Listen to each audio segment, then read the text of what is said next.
take a look at it. They came for a reason, they came for a purpose, and the purpose was that they needed gold. They needed gold with which to protect the dwindling atmosphere on their own planet. And the tales, which are very detailed, then tell how Enki came and tried to obtain the gold, how his attempts to get it, to extract some gold from the waters of the Persian Gulf did not succeed, so they had to turn to actual mining.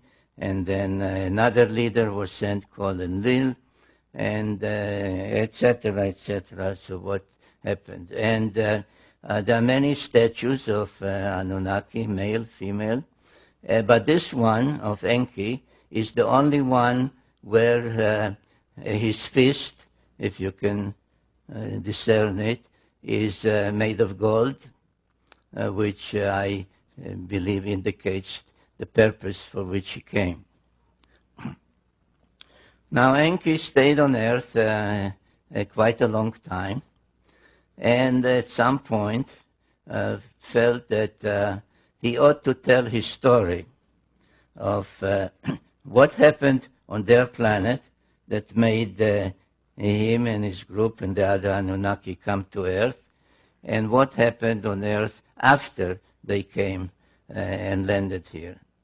And there is an actual text known to any Sumerian or Assyriologist, as some call themselves, that they will say, yes, there is such a text that is an autobiography of Enki that starts by saying, when I approached the earth, I saw greenish marshes. We splash-landed in the waters. We waded ashore. I commanded so-and-so, and the name is given, to test water and see if there's potable water. I commanded so-and-so to build us some kind of shelter. I commanded so-and-so to see if there is edible food. And so on, line after line in those tablets. Unfortunately, the complete text of that autobiography of Enki has not been found, only fragments of it.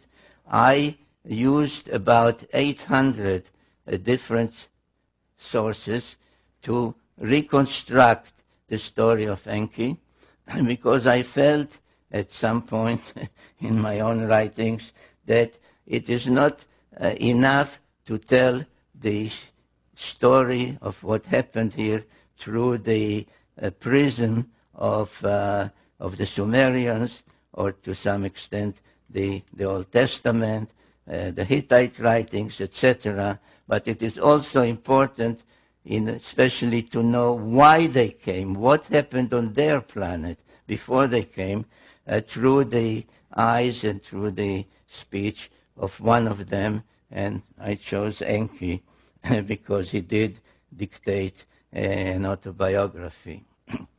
And the tale that emerges from all those sources is that after they landed here and could not get the gold just by extracting it from the waters of the Persian Gulf, this is the Persian Gulf, and this is today's Iraq.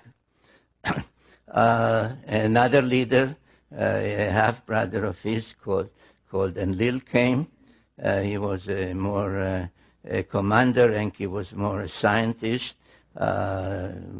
Another member of their family, they were all children of the ruler of Nibiru, called Anu.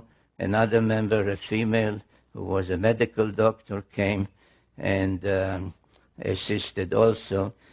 And they set up a settlement, or actually 7 settlements on Earth, at a place that they called in Sumerian Edin, from which the word Eden, the Garden of Eden, comes. And they chose a central point called Nippur, they nicknamed the navel of the earth, because all the other settlements that they established, each one with a certain purpose, including this one as the spaceport, and this laid out as a landing corridor. All of them were equidistant from Nippur. So Nippur was the central city, the site where Enlil had his headquarters, and some of the texts even describe what was at his headquarters, and there was a particular place there called the Duran-Ki, with all kinds of humming equipment that controlled the space flights and gave information about orbits, etc. And Duran-Ki literally means the bond heaven-earth, the thing that links heaven, their own planet in this great orbit, and their settlements on earth. So this is what they established, and as I said, at some point the idea of extracting gold from the waters didn't work. They had to go and do it the hard way. So they kept coming in groups of 50 until there were some 600 of them on Earth, and they used Mars as a way station on which 300 of them were stationed. The numbers are given in those texts. But most of those on Earth, those Anunnaki, were assigned to mining gold in East Africa. And there are several texts, and in particular one known as the Atrahasis epic, that describe a time or an event where those working in the mines mutinied. And they said, no more. This is not the kind of work that we can do. We are astronauts. We are supposed to man spacecraft, not to work deep in the earth. And there was a mutiny, and there was great consternation among the leadership what to do. And then the same Enki, who was a scientist, said, we don't have to abandon our efforts to obtain the gold on which our own survival on our planet depends, because we have to protect our dwindling atmosphere with a shield of gold particles. Because there exists on Earth, already exists on Earth, a being which is in many ways similar to us. And all we have to do, and those are quotes from his words in his autobiography, all we have to do is put our mark on it, our genetic mark, and thereby raise that being more to our level so that it could follow our commands, understand our language, and do the work for us. And there are quite a number of texts called creation texts that describe how Enki, with the help of their half-sister, who was the